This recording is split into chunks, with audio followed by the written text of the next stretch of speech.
Южноафриканский самосвал прямиком с нефтекамского завода. В Сибайском подземном руднике проходит тестирование нового оборудования. О личном и публичном из первых уст глава города встретился с местной молодежью. Встреча прошла без галстуков. Знать не только рыбные, но и безопасные места. Какие меры предосторожности еще необходимо соблюдать на зимней рыбалке. А теперь об этом и другом более подробно. В эфире выпуск новостей. В студии Лиана Кириллова. Здравствуйте. УГМК «Холдинг» продолжает реализацию плана модернизации технопарка предприятия. Накануне наращиванию технических мощностей подвергся Сибайский подземный рудник. В его распоряжение поступил новый шарнирно-сочленый самосвал, произведенный совместными усилиями южноафриканской компании Bell Equipment и нефтекамского машиностроительного завода «Нефас». Детали обновки в сюжете Рената Музафарова.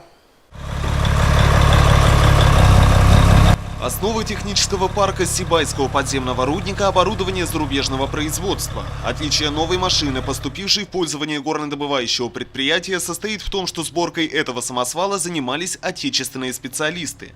Подземный шарнирно-сочлененный самосвал Bell B33L – результат локализации производства в нашей республике южноафриканской компании Bell Equipment, стартовавшей с 2015 года. Рафаэл Нигуманов, штатный машинист Сибайского рудника с 6-летним опытом работы, акцентировал внимание на практических достоинствах данного обновления. Отечественную надо развивать, потому что тем не менее там запчасти будут поставляться в короткие сроки. То есть не надо будет ждать, пока он там за границей придет или еще такое. У нас же в основном иномарки идут. И запчасти, соответственно, из-за границы идет. А так рассчитываем, что будут как бы комплектовать запчастями здесь уже непосредственно в нашем заводе «Нефас». И надеемся, что машина будет покажет себя хорошо. Там если механически, как бы вот этот спидометр стоит, здесь электронно уже все стоит. То есть уже как бы, может как бы и удобство будет, для машиниста. Ну и кабина, конечно, большая, удобная, наверное, будет кабина. Так, это по новым машинам. Потому что наши старые машины, они идут, как бы с тесноватыми кабинами. Грузоподъемность новой машины составляет 33 тонны. В списке других технических преимуществ высокотехнологичный экономичный двигатель, удобная в использовании электроника. Самосвал оборудован, двигателем Mercedes-Benz, модель OM501LA. Далее, по трансмиссии стоит коробка Allison, которая имеет 4 скорости передачи вперед и одну передачу назад. Трансмиссия фирмы Chrysler, которая, в принципе, зарекомендовала себя очень хорошо. Я так думаю, что эта техника оправдает ваши надежды, то бишь надежды компании, по добыче вашей руды здесь. Провести все необходимые консультации и познакомить местный штат с особенностями техники на объект прибыли представители компании-производителя. Сегодня это первый образец серийного производства, ориентированный на внутренний рынок России. Сборка самосвала, как упоминалось ранее, производилась в Башкортостане на нефтекамском заводе «Нефас». Однако машине еще предстоит пройти проверку соответствия технической пригодности к местным производственным условиям. Каждый год в рамках замены и модернизации изношенного оборудования планируем приобретение новых самосвалов и ковшевых погрузчиков. В 2017 году приобрели погрузчик фирмы Caterpillar и самосвал фирмы Sandvik. На 2018 год запланировано приобретение подземного самосвала. Вот этот самосвал Bell, он, будет проходить 3 месяца испытания. По результатам испытаний в рамках филиала, в рамках УГМК будет принято решение приобретать этот самосвал или какой-то другой. Однако, как отмечают представители южноафриканской компании-производителя, нет оснований сомневаться в перспективах взаимовыгодного сотрудничества. Хайнц Вортман, технический директор компании Bell Equipment Deutschland, прибыл с рабочим визитом, дабы лично проверить качество сборки и удостовериться в успешном прохождении первых опытных испытаний. My purpose is to assist with the handover of this new machine, which is first of in Europe and in Russia. Цель моего визита – убедиться, что машины действительно пригодны для работы в ваших условиях. Хочу заметить, это первая подобная машина не только в России, но и в Европе. При этом она уже доказала свою эффективность в Африке и Австралии. В этих странах эксплуатируется порядка 200 единиц такой техники. Ринат Музафаров, Радмир Сингулов, Любовь Карпова, телекомпания СТВ. Встреча в атмосфере дружеской беседы, а не официального мероприятия. Глава администрации Рустем Авзалов встретился с молодежью Сибая. Поговорить с первым лицом города пришли как студенты, так и работающие молодые люди. Подробности у Ирины Оренбургиной. Встреча без галстуков. Именно в таком формате прошло мероприятие, организованное Комитетом по делам молодежи и молодежным парламентом при Совете городского округа город Сибай. Инициативные молодые сибайцы встретились с главой администрации города Рустемом Авзаловым и с заместителем главы по соцвопросам Гузелей Шимгуловой в неформальной обстановке в бизнес-центре «Флагман». Молодежь интересовалась как личными вопросами, так и вопросами, связанными с развитием Сибая. Рустем Ахмедкаримович рассказал о себе, своем студенчестве и профессиональном становлении.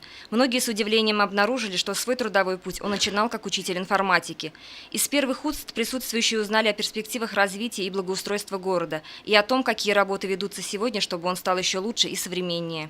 Во встрече приняли участие студенты города, предприниматели, возможно, что будущие предприниматели города. Обсудились вопросы касаемо предпринимательства города, социальной политики города, общественности.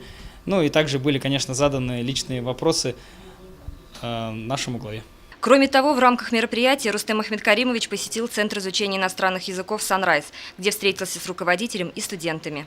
Хочу сказать, что молодцы, это хорошее дело. Знание английского языка – это дорого стоит, it's a great thing. What you do – это очень классная вещь, поэтому я только поддерживаю ваше начинание. И то, что вы это делаете с Борзи, дорого стоит.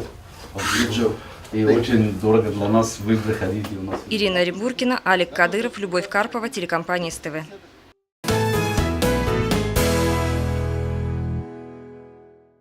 В связи с установлением на территории республики низкой температуры воздуха в озерах, прудах и водоемах со слабым течением наблюдается процесс ледообразования, сообщает агентство Башинформ. Ежегодно тонкий лед становится причиной гибели людей. Чаще всего жертвами стихии становятся дети и рыбаки. Избежать происшествий можно, если соблюдать правила безопасности. Меры безопасности на льду нет, не слышал. А если серьезно, то эти любители подледного лова в курсе, что здесь, в районе дома рыбака, не глубоко, да и лед уже не вызывает опасений. К этому времени он принял безопасную толщину. Поэтому какие-либо меры предосторожности ни к чему, считают рыбаки. Совсем другое дело на больших водоемах. Лед 17 сантиметров уже как бы достаточно для надледной рыбалки. Какие меры и средства безопасности вы имеете с собой на случай? Да, здесь глубина-то 70 сантиметров, как бы они здесь и не нужны особо-то. Нет. Тем не менее, сотрудники Государственной инспекции по маломерным судам, в чью компетенцию входит предупреждение происшествий на воде, напоминают рыбакам о том, как нужно вести себя на льду и как действовать, если вы провалились под него. По закону запретить людям выходить на лед они не могут, зато регулярно проводят профилактические беседы и рейды, раздают памятки. Заранее надо наметить маршруты и двигаться по маршруту, пользоваться проложенными тропами, ледовыми переправами, обратить внимание на знаки опасности. Если же вы двигаетесь на лыжах, надо заранее отстегнуть крепление, снять петли с рук палки. Специалисты сообщают, на лед можно выходить, когда толщина достигнет 10, а лучше 12 сантиметров. Группу людей такой покров выдержит только при толщине не менее 15 сантиметров, а машину не менее 25. Рыбаков просят держаться подальше от трещин во льду и рассаживаться на расстоянии не менее 3 метров друг от друга.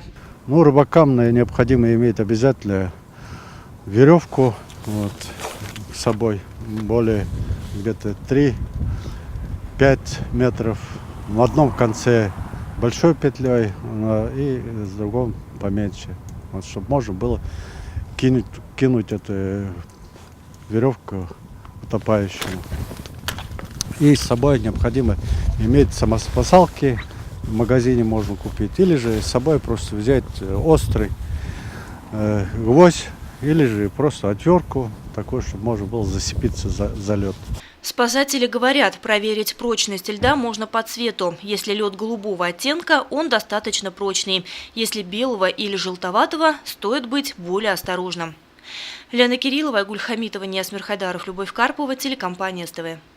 Сибай активно подключился к программе поддержки местных инициатив. В микрорайонах проходят собрания граждан с предложениями по улучшению инфраструктуры. Одно из них состоялось накануне в микрорайоне Рудничный. Запущенная в Башкортостане программа поддержки местных инициатив активно набирает обороты. Как показывает практика, успешно реализовывается она и на территории Сибая. Горожане оценили данный вид поддержки и активно подключаются к участию, выдвигают свои предложения по улучшению города. Доказательством тому служит состоявшееся в Доме молодежи «Мир» собрание жителей микрорайона Рудничный. С программой и процедурой ее реализации присутствующих ознакомила председатель собрания, заместитель главы администрации города по соцвопросам Гузеля Шимгулова. Встреча прошла в атмосфере деловитости, заинтересованности и активности. На обсуждение был выставлен ряд предложений для реализации в рамках программы поддержки местных инициатив. Площадки на между домами Горького 82, создание детской площадки. Это было одно предложение. Второе предложение – замена кровли Дома молодежи. Второе предложение. Третье предложение – создание скамеек с левой стороны Дома молодежи для досуга пожилого населения. И еще было предложение частичный ремонт фасада детской школы искусств. Вот такие предложения у нас звучали по поселку Рудничному. Сейчас есть возможность у вас, если есть какие-то дополнительные пожелания, мы можем выслушать. Кроме того, в ходе дискуссии прозвучало предложение наладить в микрорайоне уличное освещение. Согласно процедуре, за каждый из выдвинутых проектов было проведено голосование. В результате большинство участников собрания проголосовали за предложение по частичному ремонту фасада здания детской школы искусств. В соответствии с порядком были обсуждены вопросы финансирования и избрана инициативная группа, которая возьмет в свои руки все дальнейшие процедуры. Ирина Оренбургина, Радмир Исенгулов, Любовь Карпова, телекомпания СТВ. Особая роль в организации досуга населения в Сибае отводится клубам и объединениям по интересам. Следует отметить, что клуб по интересам – это сердцевина массовой работы. Библиотечные клубы существуют благодаря тому, что сотрудники не формально выполняют обязанности, а живут своим делом и способны находить и объединять людей интересных, неординарных и творческих. Сюда приходят как молодые люди, так и убеленные сединой ветераны с большим читательским стажем. Кроме человеческого общения, участники клубов получают возможность найти единомышленников, удовлетворить познавательные интересы, занимательно организовать свой досуг, раскрыть творческие возможности. Атмосфера душевного комфорта делает библиотеку для них чрезвычайно притягательной. Очередная встреча клуба «Добрые встречи» Центральной городской библиотеки была посвящена творчеству русского композитора Александра Алябьева. Алябьев – один из самых заметных музыкантов своего времени. Всего за свою жизнь он написал 7 опер, 20 водевилей, множество произведений для симфонических и духовых оркестров, ряд камерных ансамблей и фортепианных пьес, хоровые произведения и свыше 200 романсов. Некоторые из них на вечере встреч были исполнены студентами Сибайского колледжа искусств.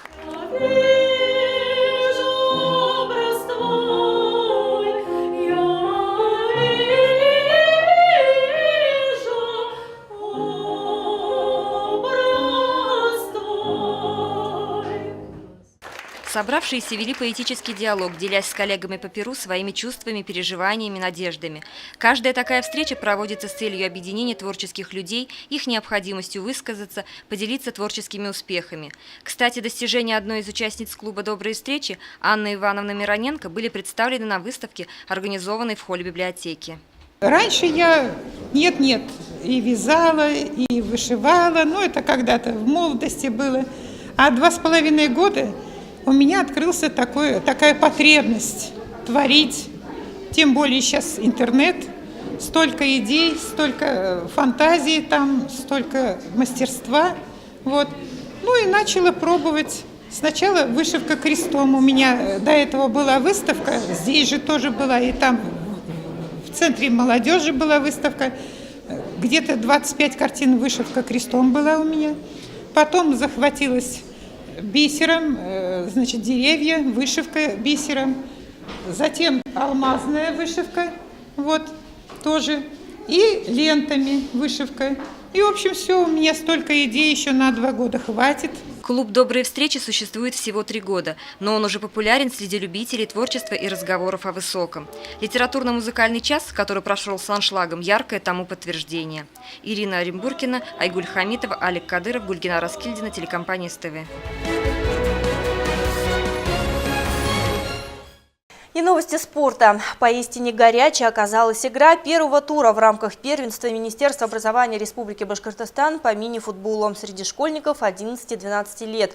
Матчи прошли на этой неделе в детско-юношеской спортивной школе. О том, как мини-футболистам удается постоять за имя нашего города, расскажет моя коллега Екатерина Марочкина. В дни усиленного снегопада любителям погонять мяч остается только сидеть дома и наблюдать на голубых экранах за игрой и тренировками профессионалов на зарубежных зеленых газонах.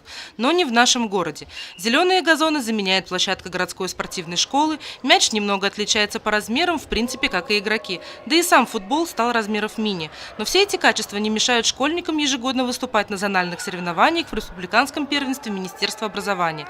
О принципах проведения турнира по мини-футболу среди юношей 11-12 лет нам рассказал тренер спортшколы Михаил Громов. Сегодня первый тур начался. Первенство Министерства образования Республики Башкортостан по мини-футболу. Вот первый тур проводим мы сегодня в Сибае. К нам приехало 2 команды из Межгорья и 2, соответственно, мы выставили наших сибайских команд. Вот. Система проведения таких соревнований именно туровая. Значит, первый тур мы сегодня здесь проводим, и также еще тоже первый тур, но там другие команды играют, они сегодня встречаются в Акьяре. Вот. Сегодня мы эту игру закончим, то есть 4 команды сыграют между собой, и следующий тур у нас уже будет в рамках этого же первенства уже в январе проходить. Причины популярности мини-футбола в республике достаточно неоднозначные. Одни выросли из дворового футбола, другие впитали любовь к спорту из увлечения родных и близких. Третьи видят свое хобби ступенькой к профессиональному спорту. Я умею обводить, пасы давать точно. Пробивать поворотом. Мы пас отдаем. Технику изучаем. Да, подкидываем себе на грудь, принимаем ногой. У меня развились большинство ударов. Подвижный вид спорта. Я с детства тоже любил играть в него. С папой всегда играли. Вот из-за этого пошел в мини-футбол. Это мой любимый вид спорта. Я с детства в него играю. Главное отличие футбола в помещении от матча на травяном покрытии – это тактика игры. В большинстве случаев соперники играют 1 в 1, то есть каждый игрок контролирует действия игрока противоположной команды.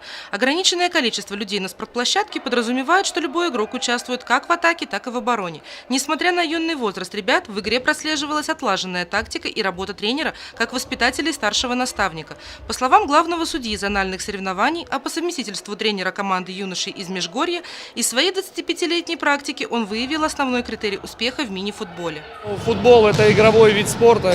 Конечно, на первом месте это работа с мячом. Чтобы почувствовать мяч, а тем более небольшие города, такие как у нас нету отбора. Мы берем всех детей. Физику можно наработать, а вот с мячом надо работать, как говорится, всю жизнь. И, конечно, основные упражнения – это на быстроту, на подвижность, на ловкость, на координацию, потому что без этого в футболе делать нечего. Для победы прежде всего хорошая спортивная злость, азарт игровой обязательно. Я ребятам всегда перед игрой говорю, я все могу понять. Все ошибаются, мы только учимся. Но когда нет нормальной спортивной злости, когда нет игрового азарта, то толку не будет никакого. Поэтому именно, как говорится, на зубах надо, даже если что-то не получается. По итогам первого турнира команды Межгорья заняли лидирующие позиции. Теперь ребята будут усиленно готовиться к следующему этапу соревнований, который пройдет во второй половине января будущего года. В атмосфере борьбы соперники оставили отзывы и о наших игроках. Мне кажется, они немножко посильнее, и да, они одержат. Но мы будем уверены, и мы тоже стараемся победить их. Я думаю, наша команда будет хорошо себя играть. И думаю, мы выиграем. Агрессивными. Игра не настолько жесткая, но в итоге они бортуются очень сильно. Екатерина Марочкина, Нияз Хайдаров, Любовь Карпова, телекомпания СТВ. И это вся информация на сегодня. Хороших вам выходных и всего доброго. Увидимся.